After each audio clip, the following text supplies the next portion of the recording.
here we have my folk and fairy tale collection. I'm gonna quickly open these shelves. This is where most of the money in my collection went to. Some very early books. This is also my main area of study throughout my degrees. It's a very early version of Aesop's Fables. Andrew Lang's Tales of Troy and Greece goes over myths. This is the works of Apuleius. He wrote The Golden Ass, which has what many consider to be the first literary fairy tale, Cupid and Psyche, in it. Here's a wonderful, I think, second English edition of the Nibelungenlied, which is one of my favorite myth. Well, I wouldn't call it myth. Yeah, one of my favorite. It's kind of a saga, really.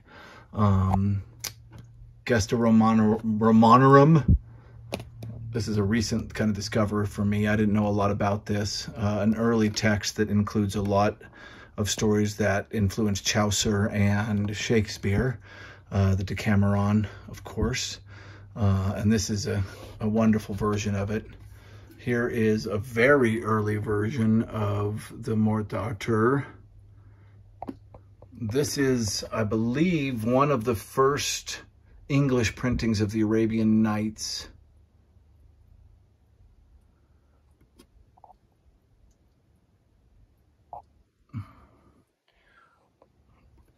Not a lot of people know about this. This is the Knights of Straparola, or the Facetious Knights of Straparola, and it is the first European collection of short stories that included fairy tales, followed by another unknown work, the Pentamerone. Not unknown. Anybody that gets into fairy tales or studies fairy tales will know about both of these, but the general public, I mean, way before Grimm, these guys were, you know, we find the first, I think, Sleeping Beauty in here, and Puss in Boots, and a lot of different fairy tales in here. And this is a second English edition of the Pentamerone, and it was the same thing as this. And it was, this is the first collection, European collection, that contained only fairy tales. And this is the second edition printing of that, and it's got Cruikshank illustrations. This, I'm going to slaughter all this French. This is, so there was an original novel version of Beauty and the Beast, and then, sorry, a little dusty there. There was an original novel version of Beauty and the Beast, and then it was rewritten. And I'm not coming up with the name right now of the woman who rewrote it, but that was what became the basis for the very popular fairy tale. And this is a very early printing that includes that Beauty and the Beast story. And I've forgotten, Beaumont, I believe? I can't remember. Perrault, and then Perrault by Lang. This is an early Arthur Rackham version of Perrault's tales. And these are absolutely beautiful. They all have, well, many of them have incredible illustrations. But I've taken a lot of pictures of them, and I'm working on a video now that shows off all those pictures. More from the Pentamerone. Undine, which is the novel that inspired Anderson's The Little Mermaid, and Rackham does the art in this, and it's just absolutely incredible. I forgot where these are from. That is a very early Anderson. That says Anderson. This is a first edition of Grimm's as translated by Margaret Hunt. And from all that down to this is where most of the money in this library is. Then I just have some Roman, Greek historical tales, the Boys Mabinogion, the Boys Froissart, I don't think I said that right, but the Boys King Arthur, stories from the Greek tragedies, and just many. This is my Andrew Lang section. And these are only the antiquarian fairy tale books. I have a large collection of, and a whole nother shelf of more modern prints. I love this King Arthur.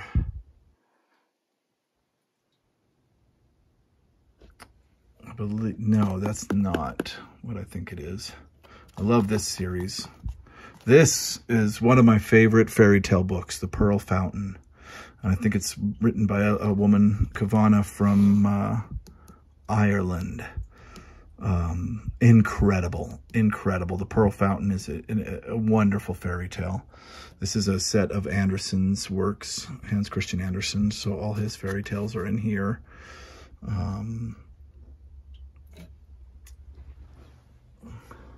More myths. Early version from of Norwegian fairy tales from, I believe, Mo or no, as Bjornson. Really, really early version of that. This is incredible. East of the Sun, West of the Moon with K. Nielsen. This is the Ring of the Nibelung, the Ring of the Nibelung, which was inspired by the Richard Wagner opera, which was inspired by the Nibelungenlied. And I think it has art by Arthur Rackham. Old Swedish fairy tales. Perrault, French fairy tales.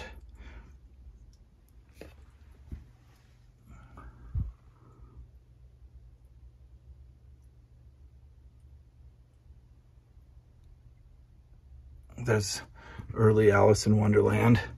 I would love to claim that that's a first edition, but it is a facsimile, unfortunately. But I do have very early Hunting of the Snark and Phantasmagoria. People doing fan fiction of Alice super early because everybody wanted more Alice. George MacDonald, absolutely love George MacDonald. William Morris, love. There's a Volsung Saga translated by Morris. Beautifully illustrated Shakespeare's Peter Pan.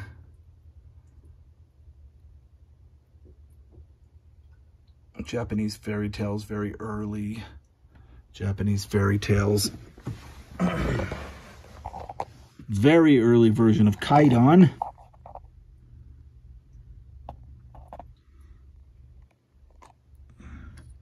This is incredible. This is a rewriting of a William Morris story. Arthur Rackham fairy book. The Book House, which has some of the best illustrations I've ever seen in children's literature. Just really wonderful.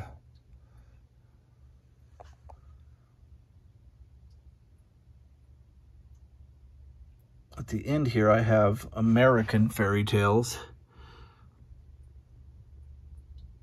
or tall tales. Yeah, so that's the antiquarian fairy tale shelf. All right, we're gonna start on the horror shelves here. I've got a few way up there, kind of the older ones. The M.R. James is incredible, Lovecraft. Manly Wade Wellman, I've never read, but I've heard great things. We've got some Sheridan Le Fanu on the end there. That's Carmilla, absolutely incredible. Then we come down to our hardbacks here. And I'm just gonna go through these.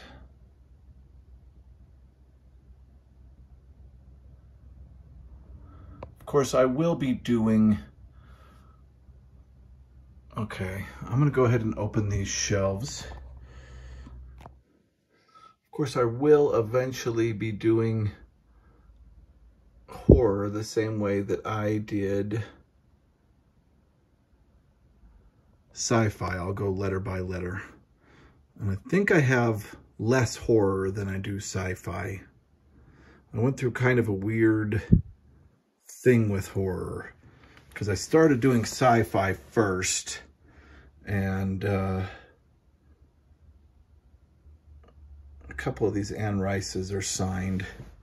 And then I decided I wanted to get back into horror because I loved horror so much when I was a teenager. A couple of these Dan Simmons are signed. And then I think I have Peter Straub's. Oh, and the Dean Koontz up there was signed as well.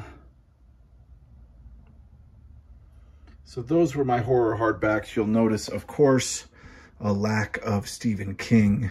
Stephen King has his own bookshelf because he takes up a lot of space, and I have a lot of Stephen King, so I'll be doing that one as well. So as I did horror, I found, well, actually I'm going to move on to the softbacks now. So my horror softbacks start on the top of the wardrobe. And they go across the wardrobe to, these are all things that I had to put in later. There's Clive Barker, Robert Bloch. Popeye is in there only because you can see this wood thing. So it's a small enough book that I could put it in there without destroying the look of the books across there. I wouldn't keep that if it wasn't for it being small. Ramsey Campbell's somebody I've heard great things about.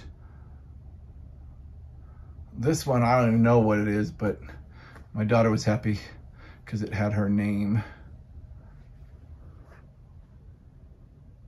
This is an awesome, somebody sewed that. Super cool. I'll move it over here so we can see. A lot of these are nostalgia buys, like that one. John Ferris. Got a lot of John Ferris, and it's in really good condition. Charles LeGrant.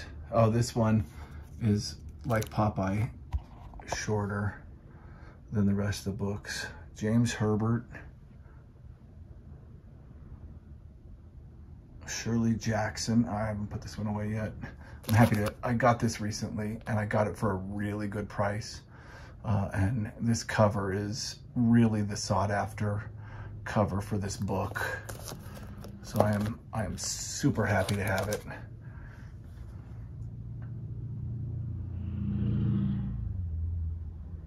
And then earlier we saw the fantasy shelf.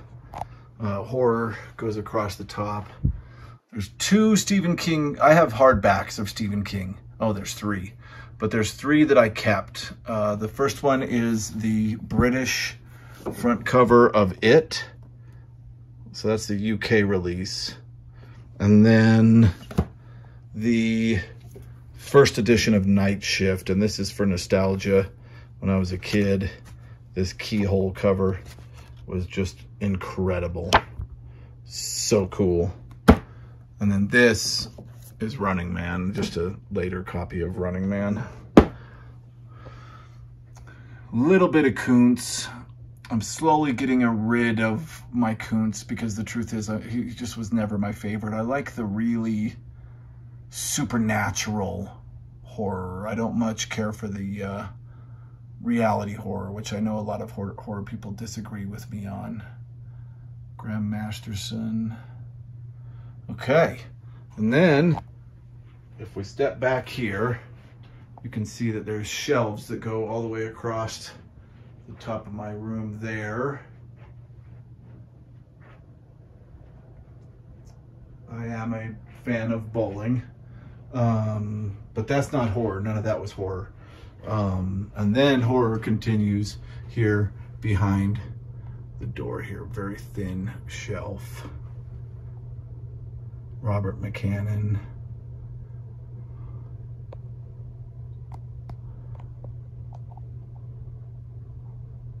Andrew Niederman.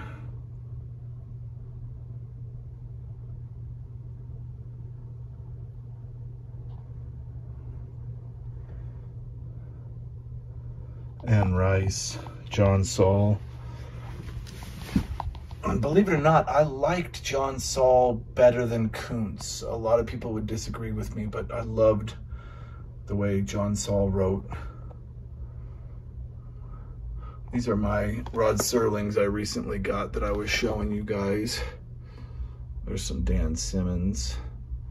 Another that I kept, even though I have a hardback, was Summer of Night, just because, again, a keyhole cover. Very cool. And with that, with the science fiction, I believe I have Dan Simmons' entire bibliography, maybe. I think so.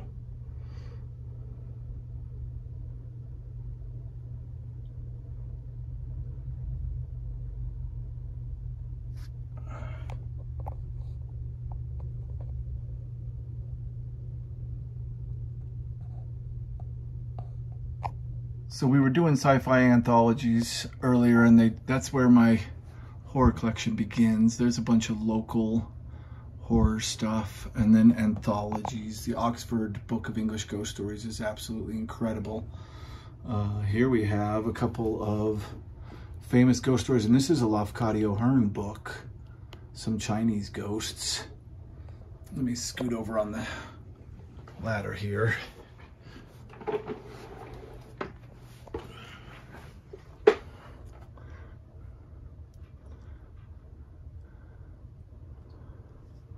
And then, just because I ran out of room, this is the last part of the hardbacks. You'll see the Chelsea Quinn Yarbrough here. And then even more of these anthologies.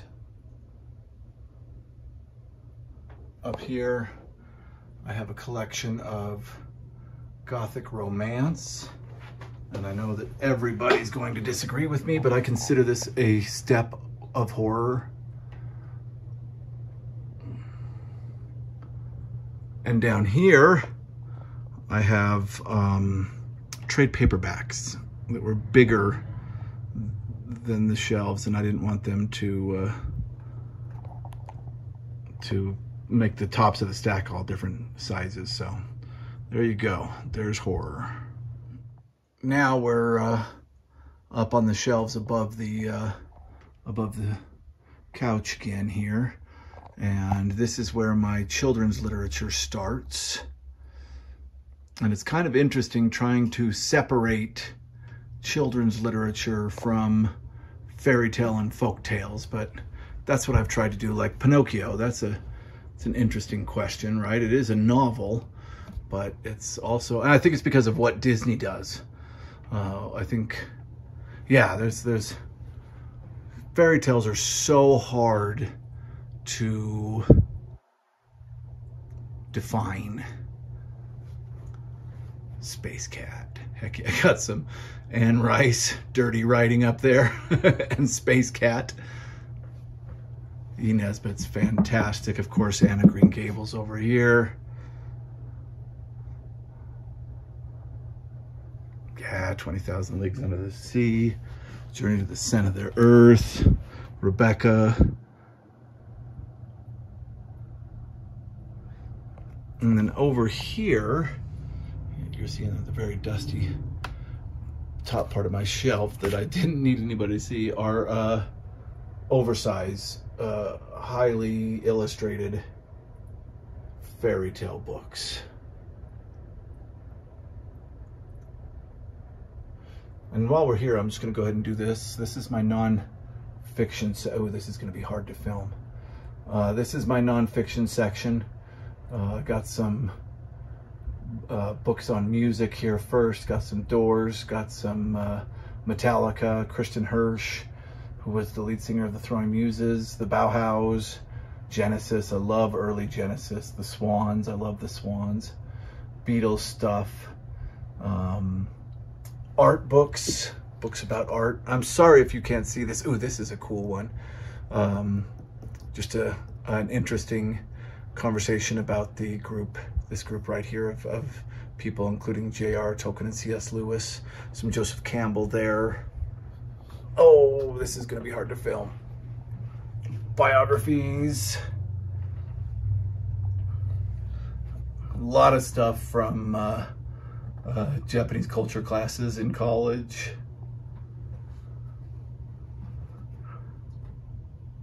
Oh, there's my druggy section. LSD, Teachings of Don Juan, Serpent and the Rainbow.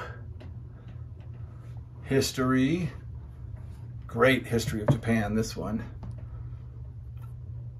Okay, I believe with that you've seen every part of the library in this room. That's not true. Forgot this section in the corner here. This is my little bit more history there, stuff that I just wanted to display, and then Japanese literature. Plus I have, I think, El Gato Gomez, I think is this artist's name. This is an original painting of the Shining Twins with their favorite band shirts on. Don Quixote there. 2001 record that I had framed. This is my skull, my unicorn skull in honor of Murakami. And then some super scary stuff. Ghosts and Spirits. The Dictionary of Imaginary Places is super fun. Of the history of the decline and fall of Rome. The Gibbons. Okay, let's look at some Japanese literature. So this is the first time we're seeing one of my really old barristers. This is a Globe Wernicke. Oh, this might not be a Globe Wernicke. I can't tell because the books are covering up the symbol that tells you. But there's no way I can open this with one hand. So I'm going to turn this off for a second and open these shelves. Okay, here we go for some Japanese literature. And I believe that I have this in order of the birth of the artist.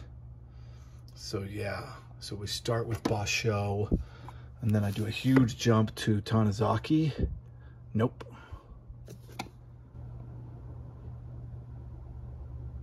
A story of erotic adventure by one of Japan's celebrated and outspoken novelists. I bought this because it's old and awesome looking, and I don't know this. I know the title, but I don't know it. Of course, we have Ueda's Tales of Moonlight and Rain, which a lot of... There's a movie, an incredible scary movie from the like 50s or 60s called Ugetsu Monogatari. Came out, I think, before Kaidan, but it kind of fits in there. And it's a lot of it's based on that. Really cool. 47 Ronin, Bochan by Soseki Natsume, of course. Junichiro Tanizaki, Makioka Sisters is one of the... This is like the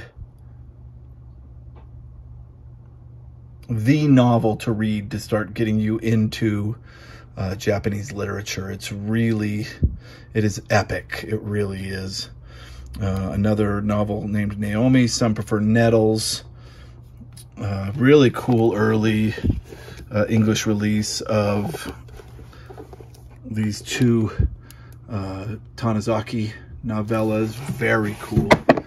Okay, the book that we almost lost forever, The Book of Tea. After Tanizaki, we get into Akutagawa. I wanted to show Virgil this from At Literally Books. He was just talking about Hellscreen. Absolutely awesome. Something I'm going to talk about on the channel eventually, absolutely, is Fumiko Uenshi's Masks. Just an incredibly cool book, and that's a first English. No Longer Human. It's been getting a lot of attention recently. Enter Ice Age Forward by Kobayabe. Of course, The Woman in the Dunes. That's the first version I ever got and read. So I put reading copies up on the top here. So you have all these trade paperbacks. I don't have a lot of room for trade paperbacks, and they're always reading copies. So, but there's the first version of Kaidan. I bought this in Japan and was riding around on the train in early 2000, I think, reading that specific copy of Kaidan, and I absolutely loved it. Of course, Yukio Mishima, Really incredible first edition of The Sailor Who Fell from Grace from the Sea, first American edition. And then first American editions of the tetralogy, The Sea of Fertility, Spring Snow being my favorite. Runaway Horses is a close second, with The Decay of the Angel being third. And the one I thought I was going to like the best is my least favorite. Kenzaburo Oe, Banana Yoshimoto, of course. I love her. This right here, super weird short story anthology. Oh no, this is just one person. Super weird, loved it. Not the weirdest Japanese that I've read, but definitely super weird. Oh, there's Spiral. Yeah, I can't believe I didn't show this. It's actually part 2 of the series, but it's the Japanese one. I bought this when I was out and about with my daughter at a little Japanese yard sale thing they were doing. Endo. Here's Murakami. I've got some really early versions of the first English translations of his books. These are the Birnbaum translations of his first 2 books, and these are the J. Rubin. Wild Sheep Chase, first edition, first American edition. Hard Boiled, first edition. The Birnbaum translation of Norwegian Wood. If you can't tell, I prefer Birnbaum to Rubin. Dance, Dance, Dance, one of my least favorite novels by him. Incredible first edition copy of Wind Up Bird Chronicle. Kafka on the Shore, first edition. After Dark, first edition. IQ 84, broken into 3 novels. I read that. Not my favorite, Murakami. I know a lot of people love it, but I bought the first edition and bought the broken up one, because those broken up ones looked a lot easier to read. Killing Commendatori, first edition, DNF'd it. I don't know. I might be the end of Murakami for me. I don't know. It's just I'm hoping that there'll be a revival with this new novel coming out. I don't know why that Banana Yoshimoto is down there. Where's my favorite? I missed somebody that I really wanted to tell you guys about. Oh, there she is. Japanese Ghosts and Demons, incredible. I forgot to talk about right before Banana Yoshimoto is Kurohashi Yumiko. The Woman with the Flying Head, and other stories. I don't know if anything else of hers has been translated into English other than this. It is the strangest on here, on this shelf. It is wild. The first story is about a brother and a sister who think they've found an alien that is this weird void space, empty space, but they both really like sleeping with the alien, and it becomes this metaphor for familial relationships, and there's a weird obsessive cat, a black cat that becomes a person. I can't remember all of them. Weird stuff. Really pushing the boundaries of all kinds of stuff. I'm sure I'll talk about her someday on the channel. Okay. After that, this isn't Japanese, but it's the last frontier here. I put some of my nonfiction down here, my oversized nonfiction. Got a book about Fleetwood Mac, some Pink Floyd, some more Genesis, and then some really great and cool art books, including Michael Whelan's Works of Wonder. He did a bunch of sci-fi covers. My favorite being this one. Well, and this one. It's hard to pick a favorite. Frank Frazetta. Yeah. Okay, now I believe you've seen every part of the library in this room. So